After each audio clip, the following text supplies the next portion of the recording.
Today I'm going to share my second acid trip, how it helped me unearth and integrate an enormous personal shadow, and the insights I gained into our repressed side. This is a deep psychology podcast. I'm Ross. We blend spirituality, psychology, and self help to help you shine a light on your inner workings. The insights I share have helped me deeply understand myself and transform my life. Listen to this podcast if you want to get real, powerful insights and avoid all the fluffy nonsense that abounds in self help circles. You'll know more about your psychology than 99% of people out there. You can find me on all the major podcasting platforms or head to deep-psychology.com, visited by thousands every month for tons of free resources. And a disclaimer before we start. The information here is strictly educational. I'm not responsible or liable for any damage you cause yourself while using psychedelics. These substances can potentially be very dangerous and even lethal. If you use them, please do so carefully and responsibly. So, in the next couple of episodes, I'm going to talk about psychedelics and what I've learned from my trips, the biggest insights I've had from my trips. I've done both acid and shrooms, not a whole lot, but I've done about 10 trips in total, and some of them were very life changing. And I think I remember all of them and the lessons they gave me. And so I want to share the most powerful ones with you. Today, we're going to focus on my second acid trip, which was back in 2017, and the insights it gave me into my shadow. Now, listen, if you're not sure what the shadow is, I'm talking about the psychological shadow. I talk about it a bit in my article called The Symptoms of Repressed Anger, which is also very relevant for today's episode. The shadow in psychology goes back to Jung and Freud. It's basically, if you want to think of it very simply, it's the part of you that you can't see. It's the parts of your psychology that you can't see, but they are active. And this just doesn't just apply to anger, which is repressed anger is pretty universal, but it applies to any and all traits, not just unpleasant traits, well, things we usually think of as unpleasant like anger, but also our own, we can even repress our own greatness, for example. Think of Dr. Jekyll and Mr. Hyde. Actually, this novel really beautifully illustrates the shadow in a metaphorical sense. I'm not talking about we all have a murderer inside us. That's not what I'm saying. We always have the light side that we can see, the light side that is in view, and then the dark side that is underground. And as I said, the shadow consists of positive qualities too. So when we say in the dark, we say it's in the dark because it's hidden. It's more of a metaphorical darkness. It's not necessarily an unpleasant quality or a socially unacceptable quality that's in the shadow. It can be very positive qualities, actually. The shadow is often deeply repressed, and basically, the deeper we repress it, the more pain it causes us. So you might be wondering, well, why are you talking about the shadow and how was it so liberating for you? Well, it's because of this, because the more we repress it, the more pain it causes us, and the less integrated we are as human beings. And we all have shadows. It's not, there's no judgment here. The word shadow can sound a bit judgmental or a bit like, oh, you've got shadows. Oh, no. It's really not like that. We all have shadows. We can see other people's shadows. We can see our own shadows. And unless we work to clean them up, we're going to have them forever. And so that's what I want to share is the beautiful freedom that comes from cleaning them up. Luckily, I got a big cleanup when I did this second acid trip, but we'll get into that. This turned me inside out. This particular experience completely turned me inside out. I'm not saying I'm shadow free and that I'm not obnoxious and unpleasant because of my shadow. I am. But I can never go back to my previous ignorance of the shadow. Like, it was made so clear that I can never forget it. So this trip wasn't really about discovering my shadow. I just went in with the mentality that the acid would show me what I most had to see at the time, which is basically my usual attitude towards taking psychedelics. I think that these things are too powerful for you to try and control what will happen. It's good to have a general sort of reason for doing the trip and a general thing you want to get out of it, like learning more about yourself. But I've kind of realized that having this fixed idea of what it should be isn't often, it's not really realistic, and it's actually not very necessary. I find that these things are more wise than I am. So, just to put into a bit of context, this trip, it was back in late 2017 when I'd just sort of started my journey as a meditator, doing personal development, reading about psychology and so on, and changing myself. And I'd heard about the shadow at that point, and it sounded nice. It sounded like a nice concept, and I'd done some work to uncover my shadows, but I didn't really feel this huge change. I didn't really feel like I'd really understood it, and I'd had a big release. And I guess I also didn't realize how deep it goes. So this day when I did a tab, I just did one tab of acid. It had been quite a long, exhausting trip. It was a very body centered experience. A lot of tension and habits and blockages were being released from the body. And there was quite a lot of ego death. I don't think I had any deep spiritual experience necessarily on this in this particular trip, but there was a lot of sort of ego death, stripping back the layers of who I was to my more essential self.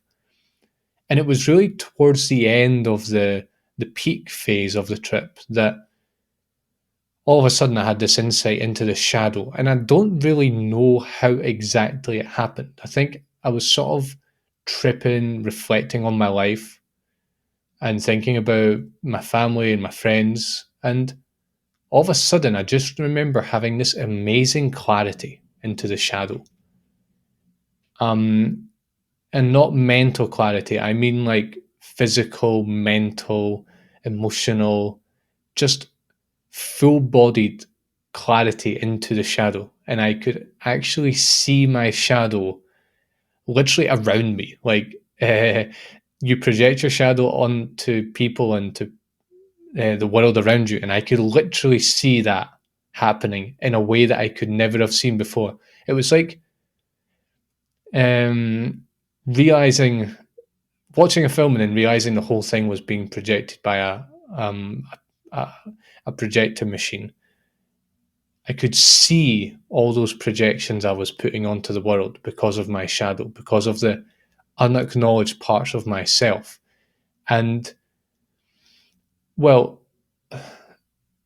on one level, I realized how much of a bastard I was to people because of my shadow, particularly with my repressed anger, which I had quite a lot of, and because I was always sort of nagging at people, getting on at people, but not really aware that I was sort of reacting out of shadow, not out of actually consciously owning the anger and directing it consciously. I was more just nagging, getting on at people, creating enemies, creating arguments. And when I realized, particularly the repressed anger part and how it drove me and drove my behavior, I got really angry at myself. And I decided to, I ordered myself to go for a walk, to one of these walks where you contemplate your entire life. And when I came back, I just felt all of that repressed anger, that anger that was in me, but I wasn't consciously acknowledging. And so I could feel it, but I was feeling more the after effects of it, not the actual anger. It sort of felt like it was all reintegrated back into myself again. And then it all came out, like all this anger I'd been repressing just came out. Luckily, I was able to grab a pillow. Like I was looking around for things to punch.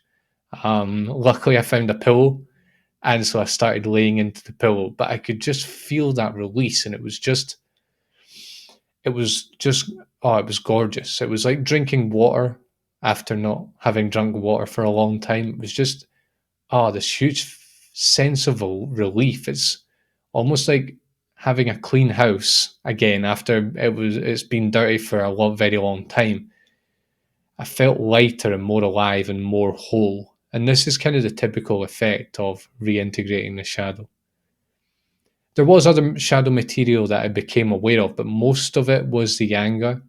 And though I felt quite disgusted with myself for all of my shadow, particularly my repressed anger, I'm very thankful that I saw it so clearly. And I still think I have repressed anger because it's a very deep shadow. But wow, I can feel that sense of release and that feeling of ease in the body. Like it's still, I feel like I've still got it after all those years.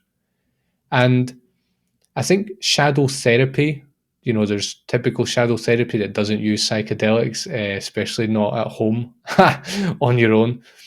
But I think doing shadow therapy with a professional, and you might even try to do it on psychedelics, is it's more progressive and not so dramatic. But I think it sort of takes what I realized in about an hour or two, and it sort of spreads out over time.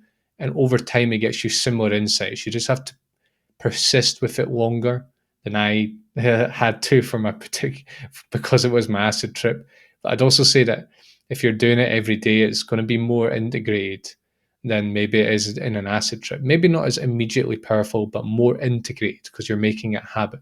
Let me talk now a bit about some insights into the shadow that I had. And wow, I'll try my best because these things are difficult to describe. The psychological literature is full of this stuff, but I've realized these things for myself and it's hard to communicate them to other people. So, unless you see it, you might not quite understand the depth of it, but I'll try my best. So, first thing I realized is that the shadow um, is basically all the traits in yourself that you don't like, whether it's because it's not accepted by others or whether because you have not accepted it in yourself or a mixture or whatever it is. You don't like that stuff inside yourself, but it's in you. And what you basically do is you don't like it inside yourself, so you sort of push it outside, and it eventually, once you've done that long enough and effectively enough, it seems like those traits are outside of you. So, for example, when you see them in others, you blame them for those traits and you judge them and you make villains out of them. And because it's something you dislike about yourself, but you're not acknowledging either the trait or the fact you dislike it, you're just pushing it out. It creates this tension and this unease, especially because when you're going around and you're living your life and you're going into the world, you see these traits everywhere because, hey, there's a lot of human beings out there, and we all have these traits in various degrees, but we all have them. And so we're sort of constantly getting triggered by other people expressing these traits that we hate within ourselves. And I love this. I don't know which philosopher said this. I think it might have been Schopenhauer, but I can't remember. Said something like, "You hate in others exactly that which you hate in yourself." And so, yeah, that's one way to understand your own shadow, is to see what do you dislike about other people. And chances are, it might be very hard for you to accept this, but chances are you are the exact same, or you have that trait in yourself, but you don't realize it and you deny it, repress it, project it onto others, and so on. But it also just shows you why the shadow is painful, because you're constantly seeing your own shadow in other people and it's triggering you because you don't like your shadow. The other thing about the shadow is it's not outside of you. Um, what happens with the shadow? It feels like you're constantly bumping into it as you're living your life. Um, because you've repressed it and you're projecting it outside yourself, you're still constantly bumping into it, yet it's obscure to you and it feels like it's out there somewhere. It feels like it's, even though you can feel sort of the effects of it, it feels like it's out there. That's the whole mechanism of projection. And what I want to say is that it's actually not out there. It's just been pushed far away from you, literally far away from your mind and body in a certain sense. And it's sort of stored subconsciously. Um, and it feels like it's outside, but it's actually not.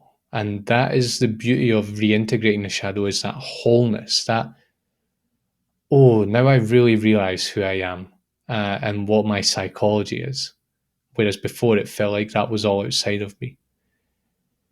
Your shadow does a lot of harm, um, and to other people, but I would say even more to you. Um, it has you making enemies. It has you living in tension with yourself and with other people. Brings a lot of tightness in the body. Repression requires tightness and blockages in the body, I think. And it's actually known that something like repressed anger, and I've talked more about this in the article on repressed anger, so I'll leave a link to that in the description. I won't explain why this is true, but repressed anger can lead to depression. It's actually one of the main causes of depression. Um, so your shadow does a lot of harm to you, and that's why reintegrating it is so powerful, because you not only do you stop that self-harm basically that you're doing to yourself, you're also getting the sense of release and reintegration. And so it's twofold. I also want to say that one reason that the shadow is sounds judgmental but it's not, is because it's not, a lot of it isn't you. A lot of, only you can be responsible for your shadow, but you, in many cases, I don't think you were responsible for its creation. A lot of it goes back to childhood, when we're sort of inculcated into a culture, into a family who expect certain behavior from us, and they basically co-repress all of our undesirable, what are, according to them or to society, undesirable traits. And you end up with this shadow, and you can't even remember when it formed. We live in a very sterilized culture, um, that makes us shadow ridden, basically. And it's probably one of the reasons that many of us are screwed up in certain ways psychologically, is because of our shadow, and because there's certain things that we just can't do in polite society. I'm not saying, for example, that we should outright express all of our anger, but when we condemn our anger, when we condemn others' anger, and we condemn it as a culture, and pretend that it's not there and it shouldn't be there, the only thing that we do is create shadow. We're not actually solving the problem of anger. And how do we channel it wisely and with discernment? What we're doing is we're shoving it down beyond where we beyond the realm of what we can control, and it's going to control us. It's still us, but it's controlling us because we're not owning it. And so it's just interesting to notice what traits we deny in society and how that creates our shadows. And it might point you to your own shadows, and it might help you understand why you have shadows, and not to get angry at yourself or to condemn yourself.